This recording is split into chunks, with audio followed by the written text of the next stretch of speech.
হাসিনার পতনের পর থেকেই বাংলাদেশ বিরোধী অপপ্রচার চালিয়ে আসছেন কলকাতার বিতর্কিত সাংবাদিক ময়ূখ রঞ্জন ঘোষ। এবার তার অফিসিয়াল ফেসবুক পেজ ডিজেবল করে দিয়েছে বাংলাদেশ সিভিলিয়ান ফোর্স নামে একটি হ্যাকার কমিউনিটি। ফেসবুকে দেওয়া এক পোস্টে তারা বলছে, কলকাতার সাংবাদিক ময়ূখ রঞ্জন ঘোষের অফিসিয়াল পেজ অপসারণ সফল। সম্প্রতি বাংলাদেশ নিয়ে গুজব অপপ্রচার চালিয়ে এবং সংবাদ মাধ্যমে গুজবকে অতিরঞ্জিত করতে বাংলাদেশ থাকবে না আর চট্টগ্রাম নিয়ে যাচ্ছে ভারত বলে সংবাদ প্রচার করে।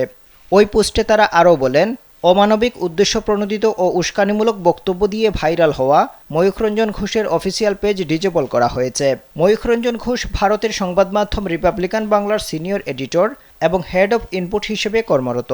বাংলাদেশ নিয়ে মিথ্যা, বানোয়াট ও উদ্দেশ্য প্রণোদিত বিভিন্ন অঙ্গভঙ্গির মাধ্যমে সংবাদ উপস্থাপন করায় সম্প্রতি দর্শক মহলের নজরে আসেন তিনি। এলো ভিশন মুশকিল আসান অফার। যে কোনো ব্র্যান্ডের পুরনো ফ্রিজ নিয়ে চলে আসুন ভিশন শোরুমে আর নিয়ে যান নতুন ভিশন ফ্রিজ 20% পর্যন্ত ছাড়। এরপর তাকে নিয়ে শুরু হয় ব্যাপক আলোচনা সমালোচনা।